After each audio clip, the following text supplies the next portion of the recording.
Okay, seems like a good time to get started. So I have a couple of announcements. The first announcement, if you look at the living syllabus, you'll see that Saturday, October 2nd is crossed out in red. We're not having class that day. My sister is flying here. She's coming to Berlin from Texas. And I have to go pick her up at the airport. I'm not sure when we're going to get back and what kind of situation that's going to be like. She's doing like an overnight flight that arrives in the early afternoon. So I imagine she's going to be like in rough shape. And so no class next Saturday. It's also marked on the syllabus. I guess I'll put something in Discord too, and on Patreon announcements and stuff too, just to try to make sure I reach everyone. But I guess anyone who doesn't see any of those things, there's not a lot I can do about that. So yeah, no class next Saturday. So that's the bad news. The good news is, well, semi-good news, I guess. We're starting a new reading group, which will take place at 6 p.m. CET, so exactly 1 hour before the normal start of this class. Saturdays at 6 p.m. or whatever that is in your time zone, 1 hour before whatever time it is right now. We're doing a reading class, so a lot of people have asked about reading late Egyptian texts, and a lot of people have also asked about learning to read hieratic, which is the handwritten script that most of these texts are written in. It's not exactly the same. It's pretty easy to learn for the most part because you can see how it represents hieroglyphs, but it is a step that you have to take deliberately. So we're going to do a reading class on that. Weiss now Schomt is the name of the book. Yes, thank you, Christian.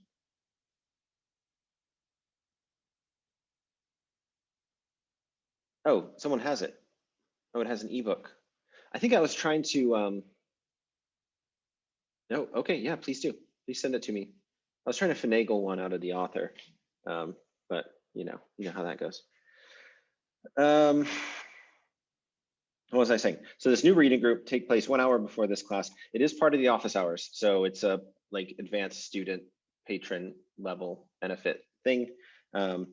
If for whatever reason you are super into learning hieratic and you can't afford that, send me an email and figure it out.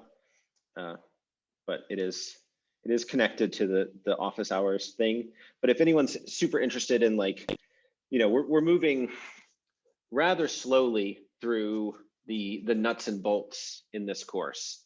And I think that's a good thing because you really do need that foundation.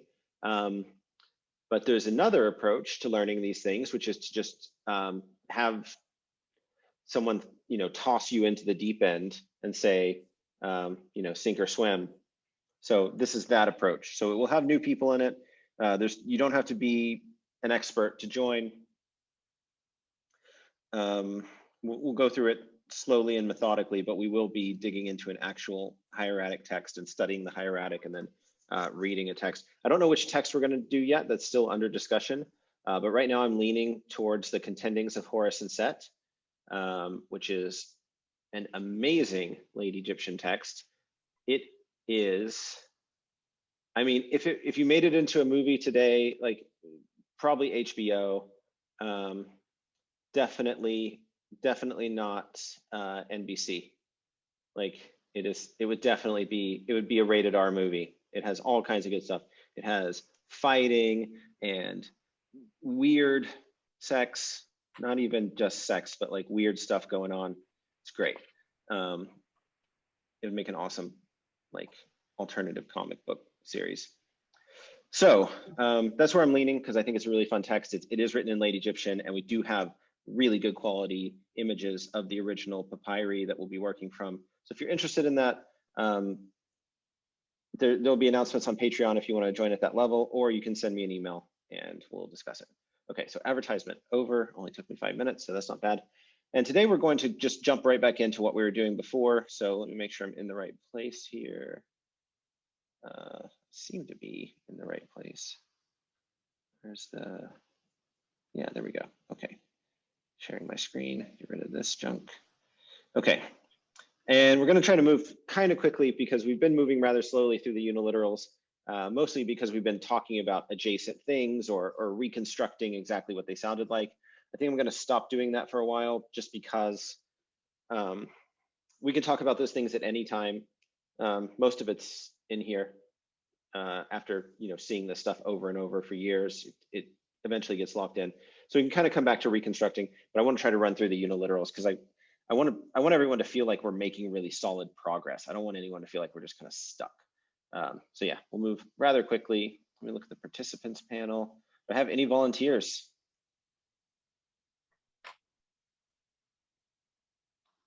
If no one volunteers, I will call on people. I have one, Joseph Ben Levy. Yep. Okay. All right. That's Nai. That would be yeah, in Aleph E, Nai. Now what does it mean? Huh.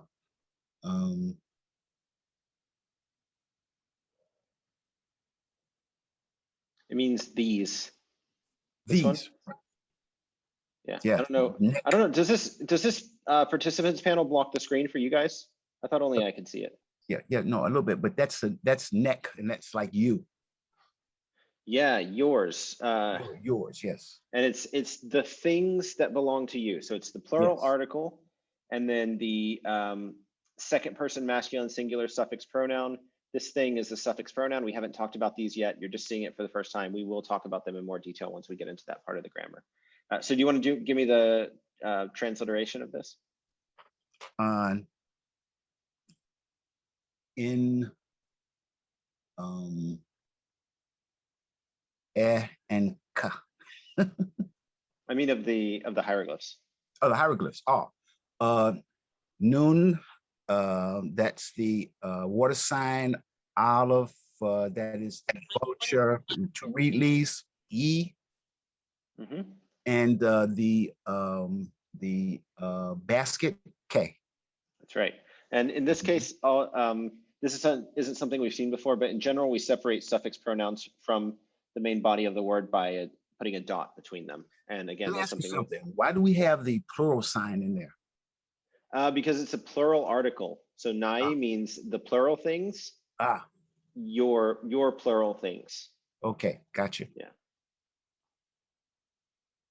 Okay. What about the next one?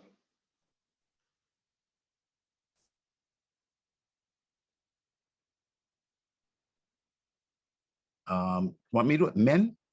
Yeah. And the glyphs are in water sign E and M owl, and the Coptic is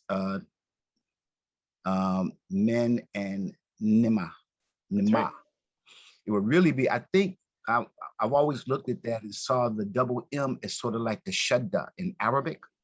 Yeah. So it'd be like minna, nimma. Yeah, that's right. Mm-hmm. Coptic doesn't very often have doubled consonants, but in a few cases where two different things have come together, you will get double consonants. English works the same way. English doesn't normally have doubled consonants, right. But if you put two words together, always impossible to come up with an example when you need one. But you can imagine putting homemade's not a good example because it's become a word on its own, but you can imagine saying homemade with two M's, or homemade with just one, because it's become one word. So you see the same sort of thing in English. Okay, how about this one?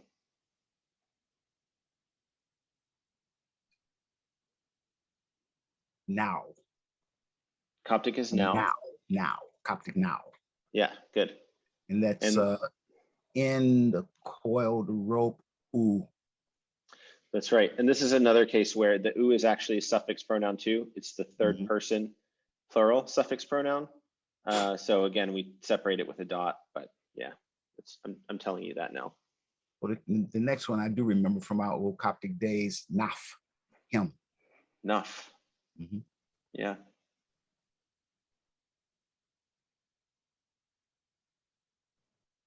and that's And noon and the horned viper. I mean, in the horned viper. that's right. Okay, and I'll go ahead and put the dot. Oh, I don't know if you said the transcription letters, but oh well, yeah, it's Yeah. NF, and there's a dot there because it is a preposition suffix pronoun combination. So for him. Just looking at these, you might start to get a sense of how the suffix pronouns work, but again, we'll talk about those in detail later. Okay, do you want to do one more, Joseph? Sure. Hoene Yep. or hen. Can't remember what it actually means, but we have the N, the noon, the H, the house, the vulture, E, and idea sign. Yeah, exactly right. So yeah, in high. So so this this basically means some. So hoina means some in Coptic, and then hen is the plural indefinite article. So if you were to say like hen a, it's in English it would just be houses, the plural, but like some houses, a house, houses, a versus hen a. Yeah, and this basically means a little in Late Egyptian, but it's already taking on that article characteristic in Late Egyptian. Okay, Joseph, thank you very much. I'm going to go to, who else do we have as a volunteer? What's coming up here? People are raising their hands. Aaron. All right. Hi, can you hear me? I can hear you just fine. Great. Okay, the first one is NT, net, or neti, NTY. Yes, and the Coptic is just nt. Wait, that's not, yeah, nt, basically. It's a bit messy in Coptic because we get a bunch of different things that come from this single word in Late Egyptian, but yeah, basically that's it. Okay, the next one is just R. Yeah, this one's kind of interesting in Coptic. It's before a noun, but era before a suffix pronoun. I actually wrote this incorrectly.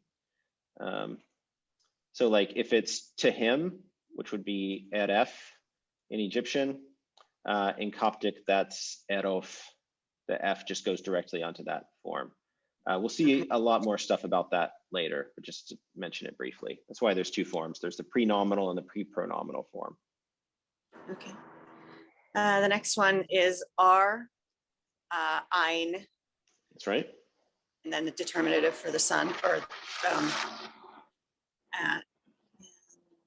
Coptic would be Re. Ray, yeah. This is one of my favorite examples of kind of a funny, like Egyptological shibboleth. When people say Ra, it's kind of a, to me, it seems like a dead giveaway that they haven't spent a lot of time studying Egyptian language because the word was Ray. Ra is the Egyptological pronunciation, right? We generally pronounce the ein as like a ah vowel. So Egyptological pronunciation for this is Ra. And for some reason, that's the pronunciation that like caught on in popular culture. The actual word was Ray. And we know that because it's just the word for sun. So it's quite common in Coptic. But yeah, so. Also why you hear it both ways, right? You'll hear some Egyptologists say Ray and some say Ra. But, you know, better to say Ray. Okay, the next one is R, W, I, Aleph, Ruia. Yeah, Ruia, and that survives just as low. I think that's, yeah. Again, that RL thing going on. Should I keep going? Sure, yeah. R, M, W. Okay. Remu. And then Coptic Rime. And Rime. To cry. Do you want to do a couple more, Aaron? Or are you feeling? Yeah. Okay. Yeah. You're not feeling worn out yet. All right. No, it's my first class. I have to prove myself. Okay. Yeah. RN. Yep. Ren. And Ran for the Coptic. Yep. And the same for the next one, but with it, is that a little like empty cartouche? It is, yeah. So there's a hieroglyph of just a cartouche, and it's used as a classifier for the word name. Makes sense. This is one of those few words that you'll see in Egyptian without any classifier too. You might see just Ran by itself. It's I see it by itself all the time in Middle Egyptian. Yeah, it's yeah, in Middle Egyptian, I think it's more often by itself than with any kind of classifier. Yeah. Yeah. Okay, thank you so much, Erin. You did great. I know it was your first day. It was an excellent debut performance. Thank you. Thanks very much. Randy. Sure. The hieroglyphs are R, third H, or I guess the small x in MDC, and or happy H. Happy H. And is that Y or is that like double Y? I'm doing it as Y. It's kind of an arbitrary choice, but yeah, I'm transcribing this consistently as Y, just to avoid ambiguity. Okay. Then R, SH, W, T, I. Yep. And I'll tell you, this letter, we often pronounce this this transliteration symbol as esh. Esh. Okay. You can say sh. I knew what you meant, but you know, also in this class, I try to give you guys the jargon as much as possible, just so you have it. And esh or shin. It's kind of you know, your choice, which one you want. Okay. And that's Rache. Yeah, Rache. Randy has excellent Coptic pronunciation, and I don't know if y'all know about this, but anyone who's studying Coptic, there is a set of Anki flashcards which are available for sale, or I think you can download them for free also on Gumroad.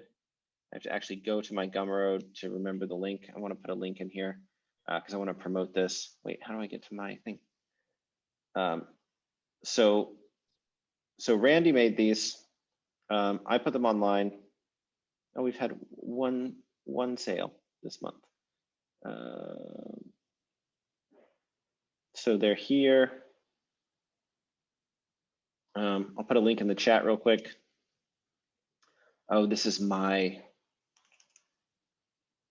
personal view. How do I see the actual like public view? There we go. Okay, I'll put this in the chat. And you can download them for free. You just put a 0 donation, but if you do put any donation in there, that money all goes to Randy to pay him back for putting in all the work to create those. I'm sure it was many hours of work to create all those audio flashcards. So if you're interested in some audio Coptic to improve your Coptic listening comprehension, definitely go check those out. Download them for free if you don't have any money. If you do have some money, make a donation and I send that money to Randy. Randy, I think I sent you 20 bucks the other day, didn't I? I hope you got it. You did, yes. Okay, that was that monthly sale. That was your 20 bucks. I appreciate that, everyone. Thank you. Yeah. Then this next one, R, second T, one with the underline. Yeah, so what's written here is R, second T. And this is a weird sort of thing. So we think what probably happened is that in normal hieroglyphs, not in Unicode hieroglyphs, but in properly formatted hieroglyphs, the R and the second T are stacked on top of one another. So we think that they didn't put the M, which is really needed here because it's there phonetically. We think they didn't put it because it would force the hieroglyphs to be spread out like this. So they probably omitted it in writing so that they could stack the hieroglyphs nicely. So this is almost always transcribed Remech. This is a place where I kind of break my own rule a little bit in terms of like transcribing exactly what's written because we have such abundant evidence that there really is an M here, and we have a good reason to suspect that it was just omitted in the hieroglyphs. But you could do it either way. You could write it like this, as long as you know it means man, doesn't really matter. I'm gonna go ahead and write it that way, just for consistency with that rule. Quick question for the Coptic. Is that supposed to be an Omicron or an Omega there in Rome? It should be an omega. Yeah, definitely. Didn't even notice. Thanks, Randy. Good catch. See you in new for Randy. Gold star. Oh, still me. All right. Oh yeah, go for it. Until you get tired, we'll keep going. We've got a lot.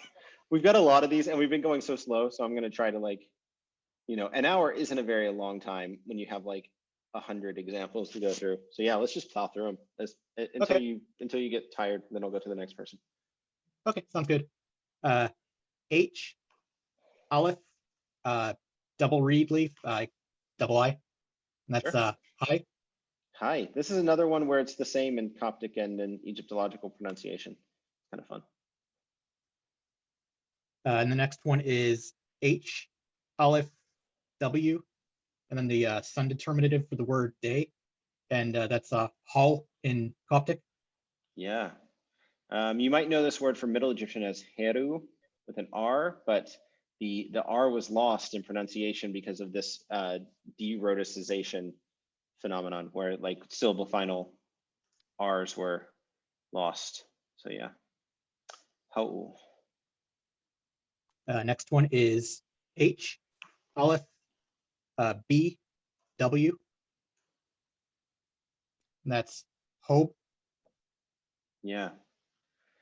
Hove. It's kind of a long. This word actually means thing in Coptic, but then so it was send, and it's really to send someone on an errand.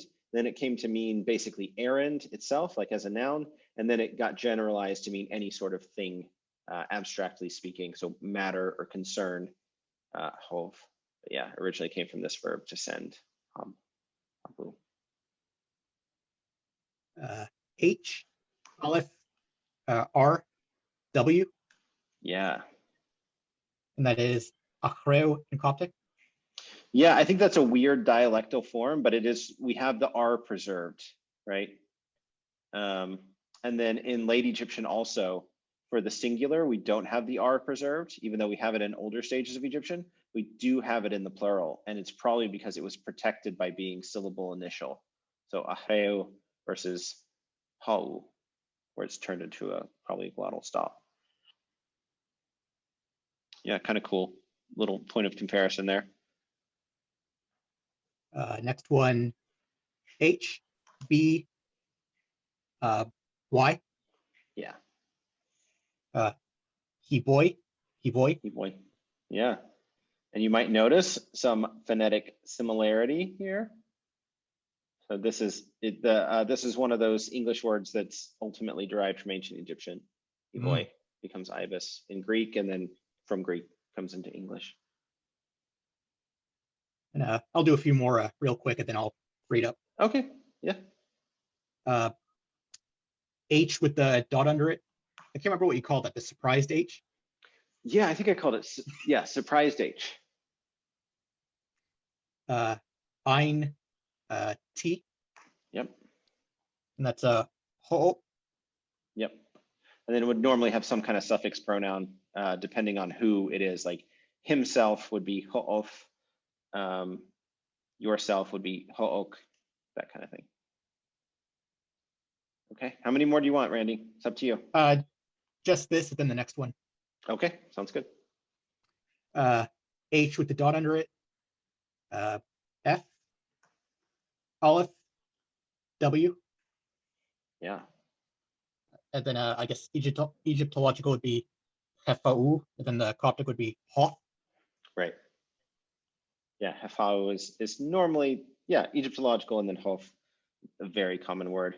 I think Vo or Fo is the feminine too. There's a feminine version of this that survives in Coptic also. So it's like Hefat, Fo, where the stress is shifted back. Kind of neat. And one more, Randy. Last one. Then I'll let you off the hook. Let's see. So second H, M, S, or Z. Either one. Yeah, I'll probably put Z just to distinguish, even though it's kind of an arbitrary distinction. And this is one of those weird ones where it's actually a fourth week verb type. So there is actually a little like a yod at the end that is kind of evanescent, like it's there in some cases and not there in other cases, and not always written. And then hmaos in Coptic, or hmaos in Saitic Coptic, hemsi in Bohairic. So you can see where it preserves that, basically the same as the Egyptological pronunciation, hemsi. I like that dialectal difference too, because it makes me think of the British and American English thing with the word sit, with the same exact meaning, where in American English, at least in my dialect, you tend to say, someone is sitting, and then in British English, you say someone is sat. Yeah, it's exactly like that. So this is the qualitative. It's pretty much spot on the equivalent of the British English phrase, I am sat. And then the Bohairic, it literally means I am sitting. If you say like dihemsi, that is I am sitting. And if you say dihmaos, that means I am sat. So yeah, it's really perfect comparison, kind of neat. Thanks for that, Randy. Great job, as always. I'm gonna go to the next person, Peter.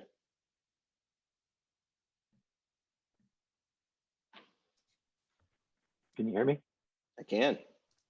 Okay. Let's see. So that would be emphatic H, Q in MDC and T. Yeah. And I think it would be in transliteration, emphatic H. So happy, surprised H. Is it K with a dot underneath it? And then we can go either T? way. So if you use Q in MDC, that gives you dotted K, which is the thing some people use. I tend to use the Q because that traditionally represents like a cough type sound. There's a big debate in Egyptology about whether these are ejective stops. So there's a bunch of consonants that people think are ejective stops. So like ah versus ah. So it's a debate. I can't go through all of it, but it's caught my interest a few times, and I've tried to look at the evidence for it, and it really seems like, I mean, every time you look closely at like the arguments for ejective consonants, they kind of crumble on close examination. So I tend to disregard them. Much more likely that it was just a uvular stop, which is a very common sound cross-linguistically. So, a priori more likely. And also, I just don't think the evidence for ejectives is very good. Cool. And then the Coptic is Henke? Henke. Oh, Yeah. Henke? So this is another one of those cases like Remech where you can do this thing. Yeah. Kind of assume that there was probably an N in it, or the N could have come later. Someone asked in the chat about the example of Remech. Could the M have come in there later? Sure. We don't really know for sure. There might be evidence from things like Egyptian words transcribed in foreign languages, especially Egyptian names transcribed in foreign languages, sometimes will reveal the actual pronunciation, and we can see that they're not writing it even at a time when they are speaking it that way. But we don't always know for sure. So, putting in parentheses is a fine idea, or leave it out if you want to, or just put it in.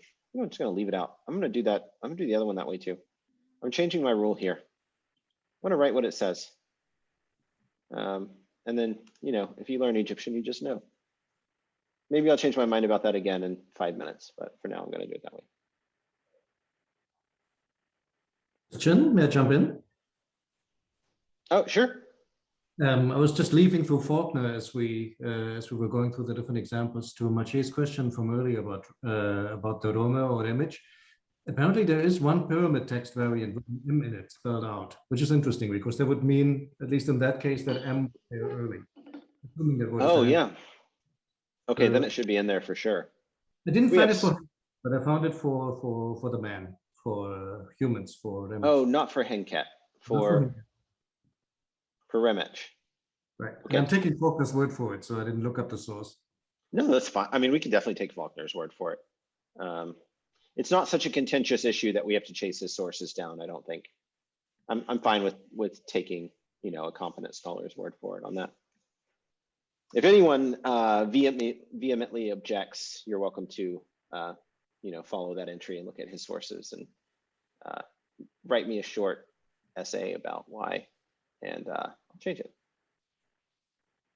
Okay, Peter, you're still at bat. Absolutely. Yep. Okay. Okay. So Hecker. So emphatic H. Again, I'm going with Q and then R. Yep. And then the Coptic would be Heko. Echo. Yeah. So the R has been lost. Okay. And then the to be hungry would be emphatic H, Q, and then R again with the determinative for the man or classifier for the man. And same word in Coptic, Heko, or you had an emphasis on the Hori a little bit more? Yeah, oh, I don't know. But the stress would be here, so echo. Okay. And then what's this about? That is the bird that I usually associate with evil, the little wren. It's so I don't know, maybe I think hunger is evil? I think it's a sparrow. Yeah, and it's like bad thing. So the bad bird, yeah, often called the bad bird. I had a professor years ago who called it the little bird of ill repute, which I thought was just like, perfectly. Poor bird. Gross.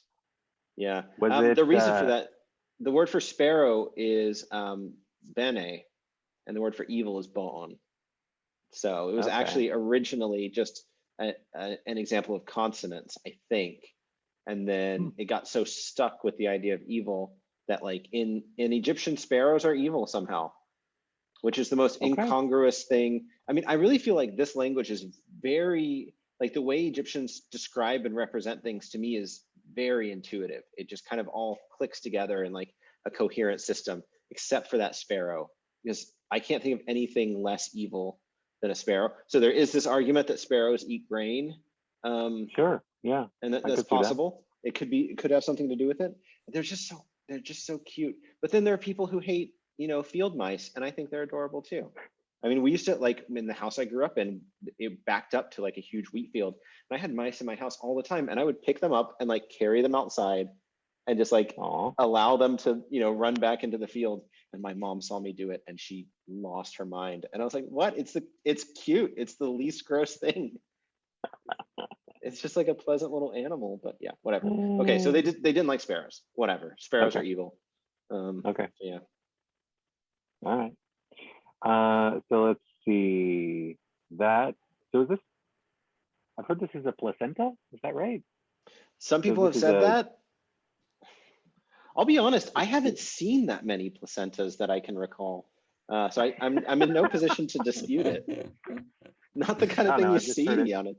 Yeah. I mean, I've just heard of it. Anyway, it's unknown. So it's a capital, no, it's a lowercase x in MDC, a P and an R. And I think it would still be an emphatic H. Is that right? So surprised H? It is happy H. Okay, happy H.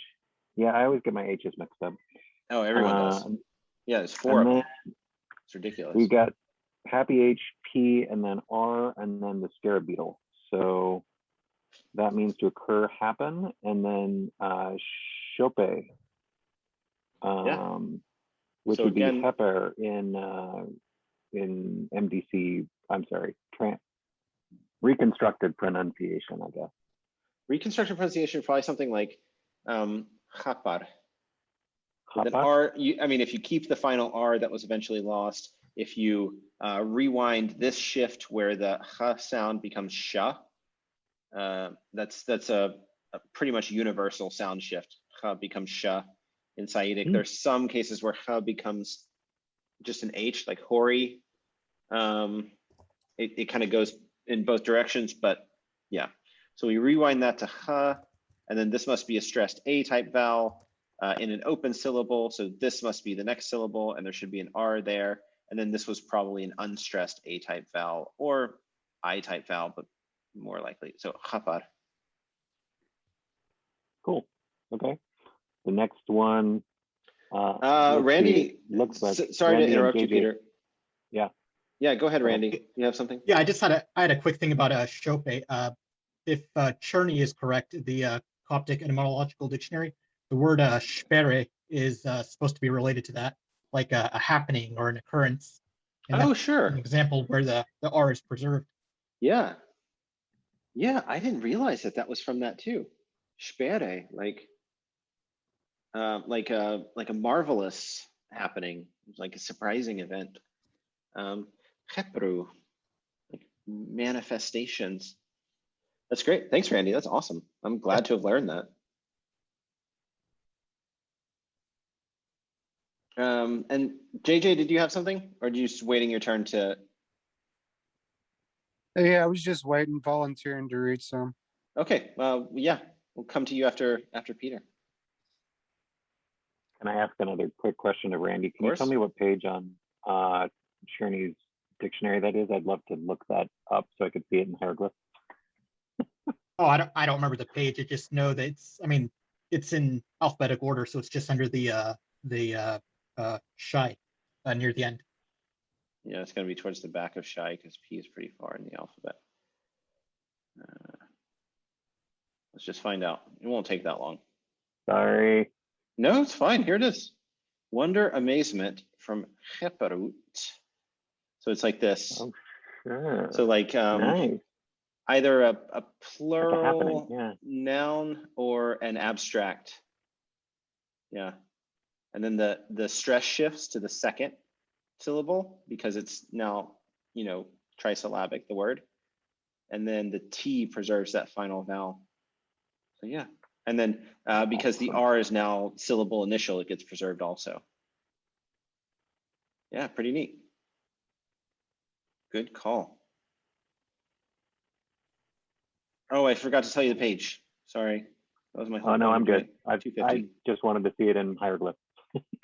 Okay. Or I'm sorry, in Coptic. Cool. I can do one more and then JJ can jump in. Sounds good. Okay. Let's see. Care. So happy H and R. Yeah. Let's see. And then the Coptic would be Shah. That's right. With that R, lost the R again. All those disappearing R's. Okay. Thank you. Is that Coptic dictionary somewhere in Discord? Yeah, it's in there somewhere. Search for Cherney or etymological. Discord has a really good search. So we've piled resources in there over the years now. I think that Discord has been live for more than a year. So it could be anywhere, but just search for like, you know, Cherney, which is hard to type in, or search like etymological dictionary or something. I'm sure you'll find it. Pretty sure the PDF is on there. If it's not, it's really easy to find online.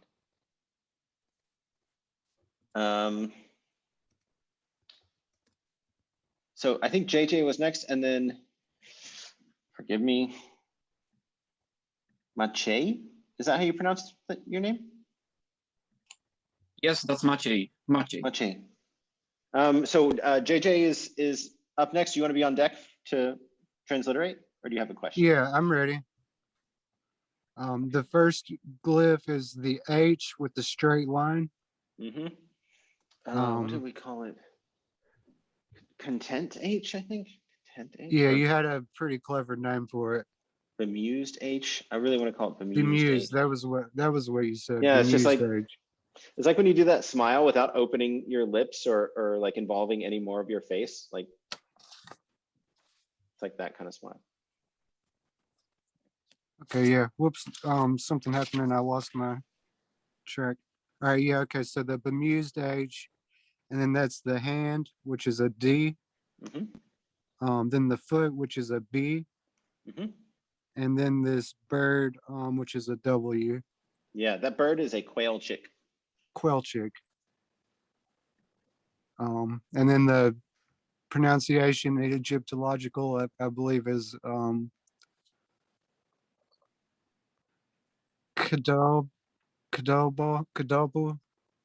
Yeah, I would probably say or Kedbu. It's like Kedbo. it's half. This sound is partway between the sh sound and the h sound. So it's like a palatal fricative. Kedbu. Kedbu. If you say shedbu, that's pretty close. If you say headbu, that's pretty close. Headbu. Okay. Some of our Germans can do it because their language has it as a phoneme. Or well, I think it's an allophone actually, but it has it as a very distinct allophone. That's yeah, like ich. It's that sound. Occurs in German after front vowels because there's a bit of fronting of that sound. So yeah, it's that sound. And then the Coptic is just saltive or hotiv. Sorry. Hotiv. Yeah, hotiv. That's it. Then the next one for man, the Coptic is just sa, Mm-hmm. and I believe it's just a z sound. Yeah, just Unless Z. I missed that. That I didn't know what that one little singular line, if that was Yeah, that well, it just looked a bit wrong. I just changed it for some reason. okay. The font was weird or something, so I just replaced it with the proper one. And then to be merciful, we have S F T double I, Mm-hmm. and I would guess it's something like Safeti. Yeah, Safeti.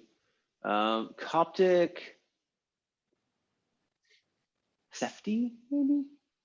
By analogy with Hemsi? Is it a fourth week? I'm not sure. I don't know what, I can't reconstruct the Coptic for this because I'm not sure what that pattern would result in Coptic. I have to look it up, find other Okay, examples. so we have occasion, and Mhm. it's S and P Yeah, or Z. It can be Z or S. yeah, either way. But the Coptic, at least, it's an S. Sop. Sop. Yep. Okay, then we have investigator, which is an S, an M, a T, and a Y. Yep. Smetty, Yeah, probably just Um, Semti. Or Semti. you could say Semeti, I guess, but yeah, probably Semti. Yeah, I'm not clear where to put the vowels yet, but maybe it'll click one day. Well, yeah, you just kind of you get a feel for it. There isn't a strict rule. Like you could say Semeti or whatever.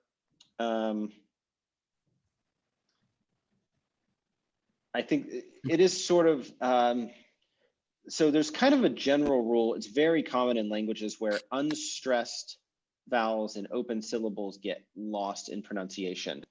We have this all over the place in English. Of course, I can't come up with an example off the top of my head. The only one that's, let's see.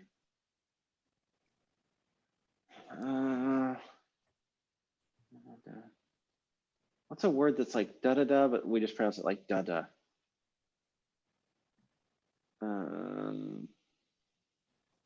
mean, maybe there's like lots in names, like Worcester is Worcester. You mean like medicine and medicine? Medicine and medicine? Yeah, and in casual speech, people often say medicine. Yeah, there's tons of examples like that. So in Egyptological pronunciation, it's much more likely to say semti than semiti, because that middle vowel just kind of is really weak and tends to get lost. All right. And one last one. What do you call an alligator wearing a vest? I have no idea. Investigator.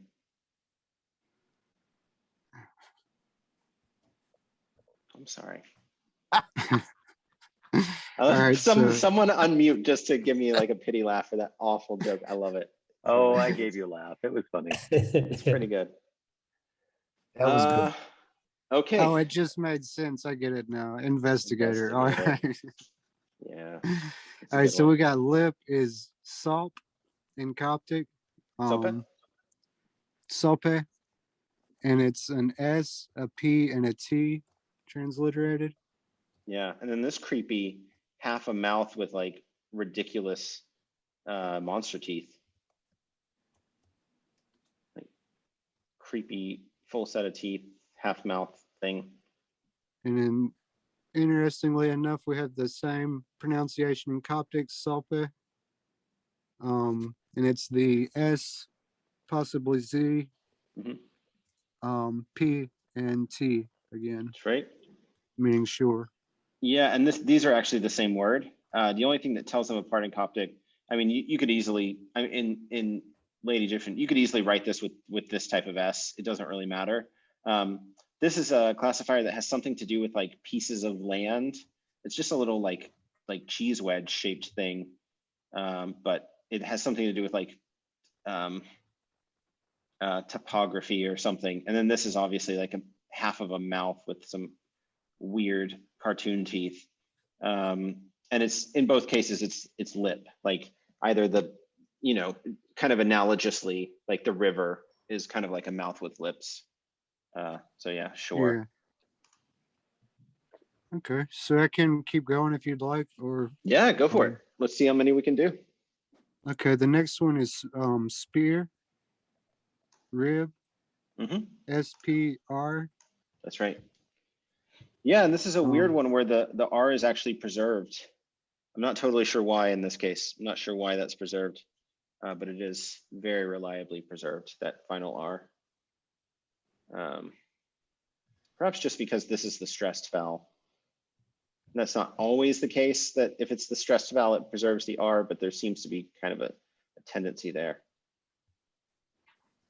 Okay, so we have blood, and it's going to transliterate ZNF, and Zenith.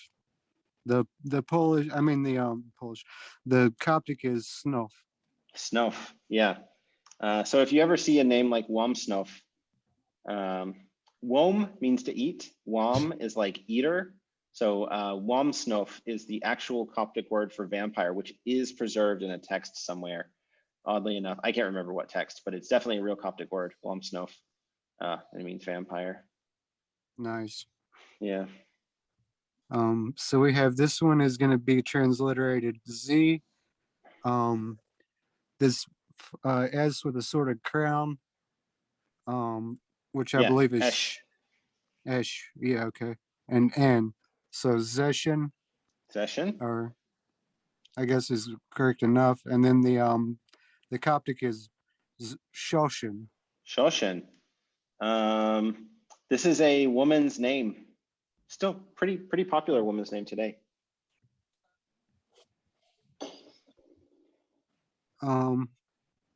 And this one, I don't know what I did. I only wrote the first. Yes. JJ, what name is that? It's not exactly Shoshan, but it's very similar. Susan. The name Susan, yeah. So the So name Susan Susan means, that's where it comes from the word lily. yeah, it means lily in ancient Egyptian, and it went via Hebrew into, you know, European languages and then into English. Yeah, fun fact. Okay, nice. I don't know what I did. I dropped the ball here and I only transliterated half this word, but I got it real quick. It's the S that we just had, the sh, esh, and then yeah, I dropped the ball here. The Ein. and then a T. That's right. So almost like shot. Question: why not the document classifier? This this thing that often goes with cloth also goes with documents fairly often, or books, paper, those kind of things. So it's not that weird. Okay. And the next one is pronounced almost exactly the same, shalt in Coptic. And I have it transliterated, I think, yeah, the same, except for with a D on the end, shald. Yeah, shad, to cut, very common word. I don't know if we talked about this before in the word kill, but this is a flint knife. Just want to show you all this real quick because it's kind of neat. This is a very old thing from, you know, pre-dynastic Egypt. There was this kind of like iconic standardized flint knife shape, and it would have been often hafted onto, what do you call it? Handle. Is it called handle? Can't remember the word for that. But yeah, it's this kind of standardized iconic shape for like napping a flint knife in ancient Egypt, and it became the hieroglyph. I think that's kind of neat. Very, very old. Wouldn't that be a hilt? Hilt. Thank you, Aurelia. Wow. I'm glad I have you come in and save me. All right, so I Um, could keep going, but I think someone else wanted to read, so I'm gonna Okay, pass the yeah, I ball. don't want to leave anybody out. And we're almost out of time. I'll get it. Maciej? Yes, sure. I can continue. Okay. Maciej, what's the origin of your name, like linguistically? I think it's from Matthew. But what language is Maciej the version of Matthew? Maciej is a Polish name, of course. Polish. Okay. I think it comes from Matthew. Yeah, I would think so. Okay. Okay, so the next one is K, dotted K, so Q, QS. And Coptic is Kas. That's right. If you prefer to use dotted K in your own work, I don't insist on either one. I just happen to use Q. So yeah, feel free to use dotted K if you want to. So the next one is Gashu. And in Coptic, it will be Keisha. Yeah, I can't believe I found that one. Keisha. Mustafa, do you have a quick question? Actually not. I just queued for reading. Okay, we'll see if we run out of time. Just remind me next time. Okay. Okay. Maciej, what you got? Okay, so the next one will be Ta, T, Aleph. Yep. And in Coptic, it's just T. Yeah. Sometimes te with an epsilon, but usually just T. You see the relationship here between the and this. So just like in so many languages, including English, the definite article derives from the demonstrative pronoun. So this becomes the. In English, this becomes the, or that becomes the. And also in Coptic, tai becomes ta. So these are pretty close. Let's put that one. And then the next one is Taif. In Coptic, Tef. Yep. And again, I'll put that dot because this is a suffix pronoun. So the one of his Taif. And the next one will be Taik. And Coptic, Tek. That's right. The next one is Tut. Yeah. And Coptic? Ta'ut. Taut. Yeah, this is the Tut in Tutankhamun. For anyone who's interested, this is the actual word that's in his name. So his name probably would have been something like, oh, what would it be? Towet Onech Amun? Towet Onech Amun, something like that. In real Egyptian. Okay, so the next one will be Chebuti. Yeah, good. Chebuti, got it. In Coptic, Towe. Towe. Yeah, in this case, the B has totally changed into a W type sound, which is a thing that happened in Coptic. The next one will be just D. De. And Coptic, Tai. That's right. The next one. Finished. The next one will be the Buhu. The Puhu. Yeah, Tepuhu. Do you recognize this word from anything? It's similar to the Hebrew and Arabic words, which it was probably borrowed from Hebrew. Yeah, it's I think it's tapuach in Hebrew. Tufah. Then Yeah, tufah. Tufah. Yeah. Yeah. Okay. Yeah. And so and then Coptic it will be Chompeh. Jompe. The next one is Depet. Good. Don't know the Coptic by something like Dope or something. I don't know.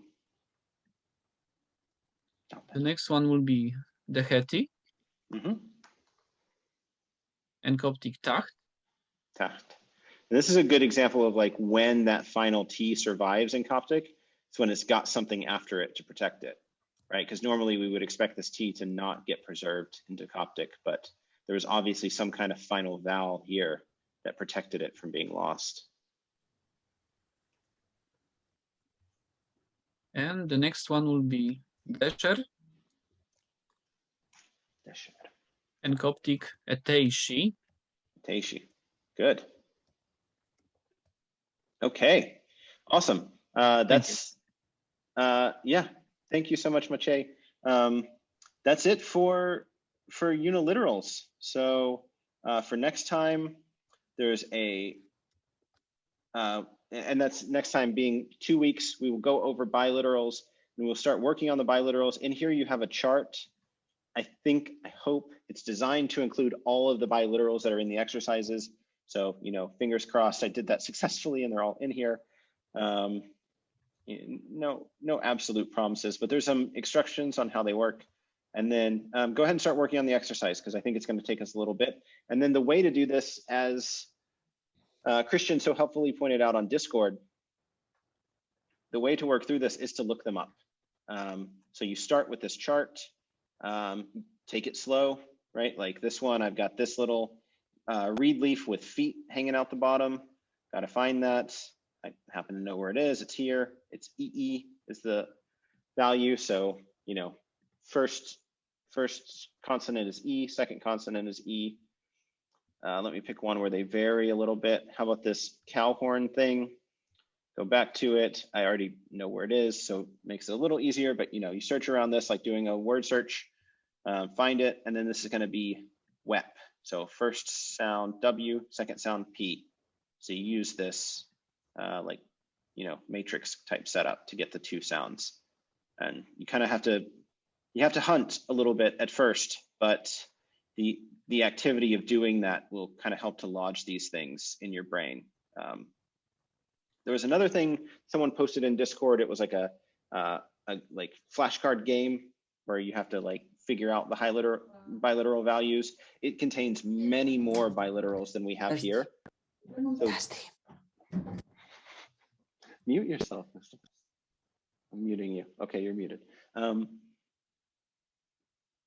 So where was I? Oh yeah, there's this like game version where you can test the biliterals. There are many more biliterals there than there are in this chart. There's a lot of biliterals. You don't actually have to memorize all of them to get started. I actually, you know, specifically selected the ones that appear in the most common words that we're going to deal with. And that was on purpose because although this looks like a lot, this is not the total. And my goal was to kind of like knock it down to a level that's sort of manageable to struggle through, but then will provide you with a lot of reading ability. So, you know, we have quite a bit of practice with this. You can use the Coptic to help you figure it out. For instance, if I want to look for this I character that I've never seen before, the Coptic word is ire. So I can pretty much guess based on that and this R here that the second value is an R. I can go to this chart and look through all the ones where the second value is an R, you know, the R column, and there it is, ire. So you can use the Coptic and the uniliterals often to help you figure it out and kind of narrow your search. So it's not taking you too long, but I expect this to take a little while. It will probably take us a few classes to get all the way through it. Yeah, so it's a lot to learn, but again, really the uniliterals and biliterals, you have to have those as a foundation before you can start reading anything at all. So we got to get through those, and then we'll start looking at some words and some grammar and some stuff, some cool stuff. Okay, so just final reminder, no class next week, October 2nd. So the next time I see y'all will be on October 9th. And until then, everyone have a great life and stuff. See you soon. Thanks for coming. See you next time. Bye, everyone.